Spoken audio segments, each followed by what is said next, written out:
Surgery కంటే hospital bill అంటేనే భయం. అదే మధ్య తరగతికి అందుబాటు ధరలో వైద్యం. Medistar hospitals. కంద బచ్చలి కూర రామచంద్ర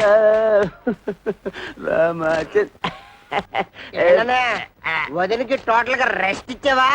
లేదురా, చిన్న హెల్పింగ్. మజ్జిగ అవుతావా? రెండే స్పెషల్ మజ్జిగ. మీ ముఖానికి ఆర్డర్స్ ఒకటి. మీ వదిలికి హెల్త్ అర్థమైందన్నయ్య. నీ బతుకు కూడా పిఠాపురం ఫిష్ మార్కెట్ అయిపోయిందన్నమాట. నీ బతుకు నా బతుకు బాగుపడాలంటే ఒకటే మార్గం. కళ్ళు మూసుకొని దీన్ని పట్టక్షనేసి పురుగుల మందురా, తాగితే చేస్తాను. ఇది ఆ మందు కాదు, అది తాగితే నాకు డోకొచ్చేస్తుందిరా. ఓకే, ఈ ట్రిక్ భలేగుందిరా. ఈ ట్రిక్కులు గిక్కులు తమిళనాడు రజనీకాంత్ తెలుసు, తెలుగులో నాకే తెలుసు. అంతేకాదు ఇంకోటి కూడా చూపిస్తా.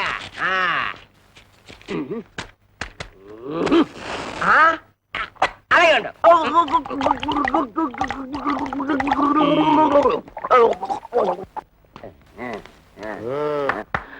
ఓహో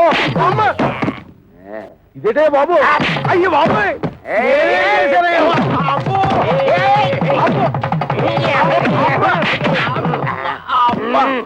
మీ అడ్డుకోదండం ఇందాకటి నుంచి కొట్టిన చోట కొట్టకుండా తిట్టకుండా ఒళ్ళంతా కుళ్ళబొడి చేస్తున్నారు. అసలు ఎందుకు కొడుతున్నారో చెప్పేనే అదేరా, ఆడికేమో వయసు ఎక్కువ, నాకేమో గ్లామర్ తక్కువ అని మా పెళ్లి చేయమని మా లైఫ్ నీ చేతిలో పెడితే చేయించారు కదా మీ పెళ్ళిళ్ళు. చేసింది పొరపాటు. ఏదో మా గంట దగ్గర బంతు చూడమంటే హై క్లాస్ పట్టు పరుపులు చూసి మమ్మల్ని కట్టి పెడతారు. చల్లడి చద్దన్నం పెట్టమంటే నోరుగాలే బిర్యానీ పెడతావురా. క్రిస్టల్ డబ్బా తీసుకుని ఒంటి మీద పోసుకుని తగలు పెట్టుకుంటారు.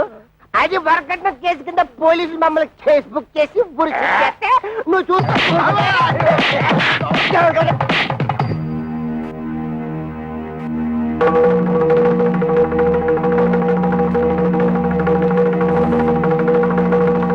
మీరు ఫోటోలు చూసి పెది విరిసి పక్కన పడేసి వెళ్ళిపోతే ఓలమ్మ నా కమిషన్ ఎక్కడ బొక్కడ పోద్దాం అని చెప్పేసి 4 కోతలు కోసేశాను, పెళ్లి కొప్పించేశాను.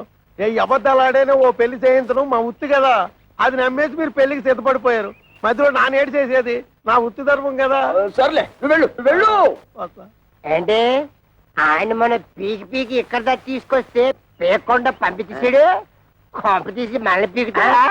ఒరే శంకరయ్య, ఆడపిల్లల తండ్రివై ఉండి ఎవడో ఏదో అబద్ధాలు చేస్తే నమ్మేసేసి పిల్లల పెళ్లిళ్ళు చేసావు గాని కాస్త ఎంక్వైరీ చేశావా? అవులే, డీప్ గా ఎంక్వైరీ చేస్తే ఎక్కడ నిజాలు తెలిసిపోతాయేమోనని భయపడ్డావు. సమంగా ఆడపిల్లల్ని పెళ్లిళ్ళు చేసేయచ్చు కదా అని ఆశపడ్డావు. అరే, ఎంతసేపటికి ఆడపిల్లల్ని వదిలించుకుందామని తాపత్రయం తప్పితే ఏనాడైనా ఆ వైపు నుంచి ఎంక్వైరీ చేశావా? నువ్వను మరి ఆ మాట అప్పుడు ఏదో చెప్పలేదురా? నాకంత స్క్రీన్ కూడా ఎక్కడేర్చింది. నేను ఫుట్బాల్ లాంటి వాడిని, నువ్వు కాలుతో తంటే వెళ్ళి దూరంగా పట్టం తప్పితే ఏనాడైనా తిరిగి వచ్చి తగలటం ఉందా? ఏం చెప్పారండి బాబు, తప్పండి. ఈ పెళ్లిళ్ళు చేసుకున్న తర్వాత మేము సుఖపడ్డావా, మా పిల్లలు సుఖపడ్డారా? రోజు వాళ్ళు గెంజి తగ్గలరా, రోజు మేము బిర్యానీ తిరగలమా? అందుకో పని చేస్తాం, ఈడాకులు ఇచ్చేస్తాం. కానీ మమ్మల్ని పెళ్లి చేసుకున్న తర్వాత మీ అమ్మాయిని పెళ్లి చేసుకోవడానికి ఎవరైనా ముందుకు రాగలడా? ఏ ఎదురైనా ముందుకు రాగలడా? అది కాదండి, ఒకసారి మేము విడాకులు ఇచ్చిన తర్వాత మాకు మాత్రం పెళ్లిళ్ళు ఎలా అవుతాయి?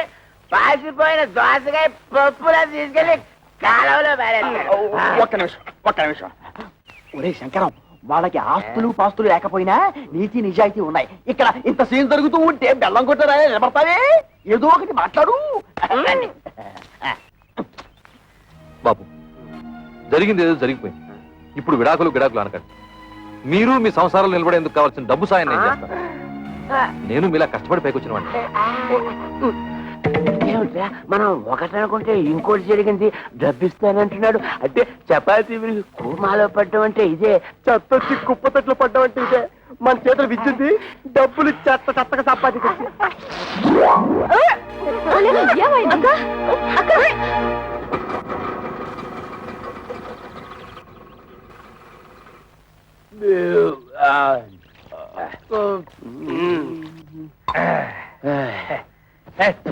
అక్కర్లేదు. అరే మా అత్తగారు మామగారు, హుషార్ సరైన టైంకి వచ్చాడు. మరి ఇలాంటప్పుడే ఆ వంతర శాస్త్రి మాటలు గుర్తుంచుకుని మరీ బిహేవ్ చేయాలి. ఆ? ముఖ్యంగా మన దొంగమ్మ ముందు మావయ్య ఓవర్ ఓవర్. మావయ్య మావయ్య మావయ్య రండి, రండి, ఇదేనా రావడం? ఆ, అన్నయ్య వదిన ఆ పోర్షన్ లో ఉంటున్నారు. తమ్ముడు మరదలు ఈ పోర్షన్ లో ఉంటున్నారు. తమ్ముడు అనే త్వరలో ఈ పోర్షన్ కి రాబోతున్నాడు. అలాగా ఆ, మీరందరూ ఇలా కలిసిమెలిసి ఉండటం నాకు చాలా సంతోషంగా ఉందయ్యా. అంతకంటే సంతోషమైన వార్త ఇంతోటి చెబుతాం మామయ్య గారు, మీరు తాతయ్య తాబోతున్నారు. మేము త్వరలో బాబాయ్ కాబోతున్నాం. బయట నుంచి మాట్లాడుకోవడం ఎందుకు, లోపలికి రండి. రామ్మా. రండి మామయ్య రండి.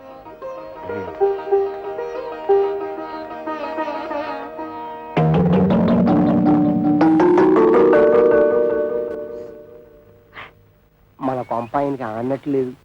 Over over. పర్వాలేదు, ఇక్కడ కూర్చుంటాను. కూర్చో. ఆగండి. ఇప్పుడు కూర్చోండి. అల్లుళ్ళు, నేను కూడా మీకు శుభవార్త చెబుదామని వచ్చాను. చెప్పండి మామయ్య. చెప్పండి. ఏం లేదు, మన గిరికి పెళ్లి నిశ్చయమైంది. ఇదిగో మీకు ఈ శుభలేఖలు ఇచ్చేద్దామని వచ్చాను. శుభలేఖలా? ఏటి మావ గారు తమాషాగా ఉందా? పెళ్లి చూపులుగా మమ్మల్ని పిలవలేదు, నిశ్చితార్థాలకి మమ్మల్ని పిలవలేదు, శుభలేఖలు ఇవ్వడానికి వచ్చారంటే అసలు ఏంటి మీ ఉద్దేశం? అల్లుళ్ళ మాకు చెప్పాల్సిన పని లేదా? కనీసం మీ అమ్మాయిని అలా పిలవాలి కదా. ఊరితే ఆవేశపడిపోవద్దు. మన బామ్మర్ది గిరి ఎవరినో లవ్ చేసి ఉంటాడు, అందుకే సడన్ గా పెళ్లి ఫిక్స్ అయిపోయి ఉంటుంది. అంతే కదా మామయ్య గారు? అంతే. ఓహో, లవ్వా? అయితే మామగారు తప్పేమీ లేదు. ఏంటి మామయ్య, మా బామ్మది కాబోయే మాంగారు ఎమ్మెల్యేనా? అవును బాబు, చూడండి, మీరు తప్ప మీ బామ్మర్దికి ఎవరున్నారు? నిజానికి మీరంతా నా పెద్ద కొడుకులు లాంటి వాడు. అందుకే మీరు దగ్గరుండి మరీ మీ బామ్మర్ది పెళ్లి జరిపించాలి. భలేవరే, ఆ విషయం మీరు చెప్పాలా? మనకు సాయం చేస్తాం, డబ్బు విషయం మాత్రం ఎత్తలేదు. తెలివితేటలంటే అవే మరి. మీ నాన్నతి నెప్పి తగలతుండా ఆయన తంటే తెలివిగా మన బిజినెస్ లకి ఇస్తానన్న డబ్బులు అడగటం ఎలా? ఆ? దీన్ని గురించి ఆలోచించాలి.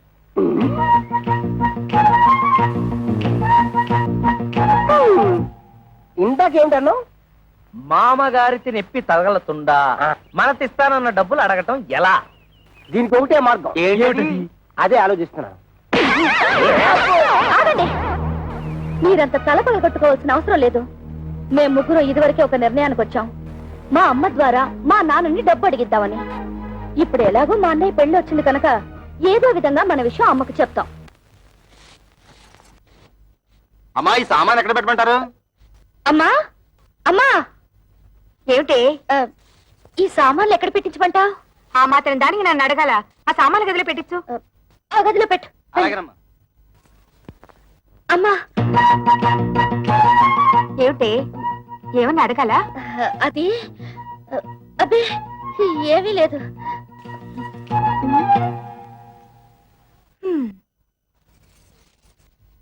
అమ్మా, ఏమిటి? అది అది మేమందరం వచ్చేటప్పుడు చెప్పమ్మా. ఏం లేదు, నువ్వు లోపలికి వెళ్ళు, తర్వాత చెప్తాను. ఏమిటో. కళ్యాణి, అమ్మ ఇట్టు వచ్చింది, అడిగావా? అడగలేదే. సర్లే, నేను ట్రై చేస్తాను. ఏమండి, ఏమిటో చెప్పు. మీరు అల్లుళ్ళు వ్యాపారాలు పెట్టుకోవడానికి డబ్బులు ఇస్తాన్నట్టుగా? అన్నాను, నీకెవరు చెప్పారు? ఓహో, వీళ్ళని పంపించింది పెళ్లికి కాదు, డబ్బు కన్నమాట. ఊరుకోండి, పిల్లల మొహాల మీద ఏమిటా మాటలు? ఇస్తానన్నాక ఇచ్చేయాలి కదా. అవును, ఇస్తాను. ఎప్పుడు? నా దగ్గర డబ్బు ఉన్నప్పుడు. ఏమిటండి మొండి సమాధానం? ఇస్తారో ఎవరో ఖచ్చితంగా చెప్పండి. ఏమిటో ఇచ్చేది గాడిద గుడ్డు. ఆ రోజు తాగి వచ్చి నాన్న అల్లరి చేస్తుంటే భరించలేక డబ్బిస్తానని చెప్పి సర్ది పంపించేశాను.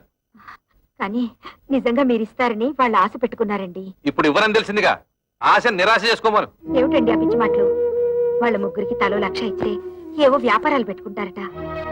వాళ్ళకి తలా 1,00,000 ఇస్తే నా కొడుకు మీలేదు చిప్పే. చూస్తూ చూస్తూ వాడిని దిక్కుమాలిన వాడిని చేయలేను. అంతలోనే దిక్కుమాలిన వాడు ఎందుకు అవుతాడు? మనకి ఎలాగో 2 ఇళ్లున్నాయి. ఈ ఇల్లు వాడికి వచ్చేసి అద్దెకిచ్చిన 2వ ఇల్లు అమ్మి అమ్మాయిలకి పంచేద్దాం. నేను బతుకుండగా ఈ ఇల్లు కాదు కదా, ఒక్క ఇటుకు కూడా అమ్మను. ఇదంతా నా కొడుకు చెందాల్సిందే. కొడుకు ఎక్కువేంటి, కూతురు తక్కువేంటి? కొడుకు కొడుకే, కూతురు కూతురే. కొడుకు మన వారసుడే, మన వంశాన్ని నిలబెట్టేవాడు. తండ్రికి ఆడపిల్ల బాధ్యత పెళ్లి చేయడంతో తిరిగిపోతుంది. అయినా ఆ తర్వాత కూడా ఆడపిల్లకి చేయాల్సి చాలా ఉంటాయి. ఆషాఢ మాసాలు, దసరా, దీపావళి, సంక్రాంతి లాంటి పండుగలు, పబ్బాలు, కడుపులు, కానుపులు, ఇలా ఎన్నో ఖర్చులు. ఇవన్నీ ఎవరు చేస్తాడే? ఎవరు చేస్తాడు? బతుకుంటే నేను చేయాలి, లేకపోతే నా కొడుకు చేయాలి. కొడుకు వెలగబడతాడులేండి. ఏంటే చాలా ఎక్కువగా మాట్లాడుతున్నావు. అమ్మా, మా గురించి మీరు గొడవ పడ్డం ఏం బాగలేదు. ముందు పెళ్లి పనులు కానివ్వండి. పెళ్ళైపోగానే మేము వెళ్ళి మా కంటలు మేము పడతాం. ఆ రోజు మామూలు దగ్గరికి లాక్కెళ్ళినందుకు నీకు మంటగా ఉందా? కోపతాపాలు సిగ్గులు ఉంటే మా వ్యాపారాలు సాగుతాయి ఏటి? పేపర్ దోశలా ఎంత విశాలమైన హృదయం అండి మీది. అరే ఏదో పని మీద వచ్చినట్టున్నారు ఏటి? కొంచెం హ్యాండ్ లోన్ తావాల్సి వచ్చి ఎమ్మెల్యే కూతురుతో మా బామ్మర్ది పెళ్లి. అత్తడు కొంచెం లెవెల్ గా ఉండాలి కదా. మా తమ్ముడన్నయ్యకి కాపలకదు కదా, చిన్న ఆపరేషన్ చేయిద్దామని. పెళ్లిలో అలా మాట్లాడితే బాగోదు కదా, అందరూ నత్తిపిత్తోడు అనుకుంటారు.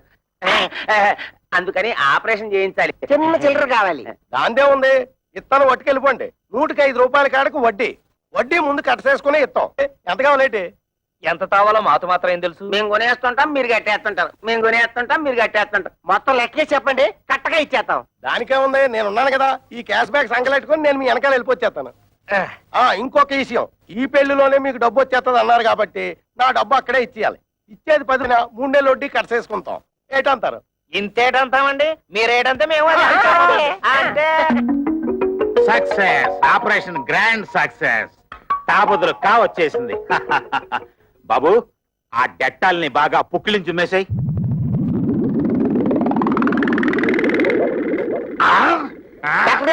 చౌకకి పెట్టారు. మా తమ్ముడన్నయ్యకి మాట వచ్చేసిందా? అస్సలు మాట రాదు. అదేటది, కాక బదులు కావలకాలి కదా, అందుకోసమే కదా ఫీజు ముందే ఇచ్చేసుకున్నాం. పెళ్లి పనులతో మా మామయ్య మా చేతిలో పెట్టగానే నేను నీ చేతిలో పెట్టాక నోరు మూసుకో. డాక్టర్ గారు, మా తమ్ముడు ఆపరేషన్ పూర్తయ్యాక దీంతో పుక్కిలించు మేవయ్యా అంటే డెట్టాలు మొత్తం తాగేశాడు. 4 పిడత కట్టుకుపోయింది. ఒక్క మాట కూడా రాదు. అంత కంగారు పడక్కర్లేదయ్యా. డోంట్ కంగార్. ఇది ఆఫ్టర్ ఆల్ మనకి టంగ్ ఎక్సర్సైజ్ చేస్తే సరిపోతుంది. ఎక్సైజ్ అంటే? టంగ్ ఎక్సర్సైజ్ అంటే నాలికి బాగా సాగదీసి ముక్కును అందుకోవాలి ఇలాగా.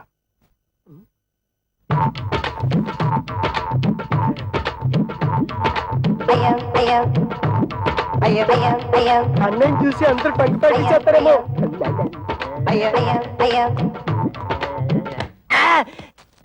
చూసుకుని అడవాల్సింది నువ్వు కదా. ఆ అబ్బాయిని చూడండి, నాలుగుతో ముక్కు పట్టుకోవాలని ఎలా ట్రై చేస్తున్నాడు.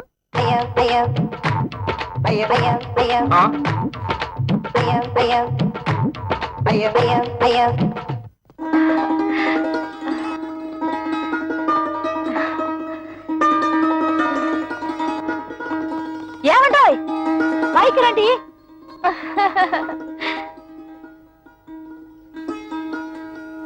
మరి పెళ్లి టైం కాకుండా కాస్త ముందుగా వచ్చి ఇంటి అల్లు నడిపించుకున్నారు. థ్యాంక్స్. అదేమిటి? పెళ్లికి వస్తున్నాం కదా అని కాపలకడానికి ఆపరేషన్ చేయించాం. పుక్కిలించి ఉమ్మేయమంటే డట్టాలు మొత్తం తాగేశాడు. గొంతు బిగపట్టేసింది. 3 రోజుల దాకా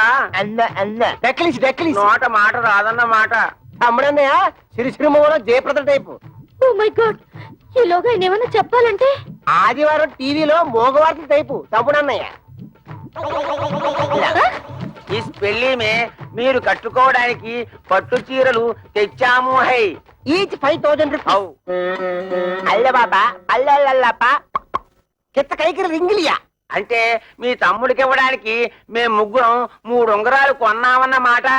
ఈచ్ 2,000 రూపీస్ ప్యూర్ గోల్డ్. మీ తమ్ముడు చేసుకోబోయేది ఎమ్మెల్యే గారి అమ్మాయిని కదా, ఆయన లెవెల్ కి తగ్గట్టు మేము ముగ్గురం 3 కొత్త డ్రెస్సులు కొన్నామన్నమాట. Each 1,000 rupees. మీకు అంత డబ్బు ఎలా వచ్చింది?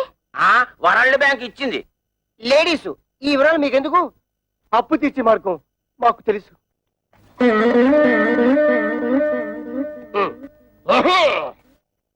బాబు లే బాబు. అత్తగారు నమస్తే. మీరు మాట్లాడుతుంటండి, నేను వస్తాను. ఆగడగా మేము తెచ్చిన చీరలు మీ అమ్మాయిలు కట్టుకున్న తర్వాత చూసి ఆనందించి వెళ్ళండి.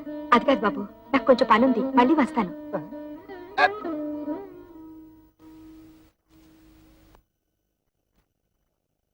ఇదిగో మీరు వెళ్ళి చీరలు కట్టుకుండండి.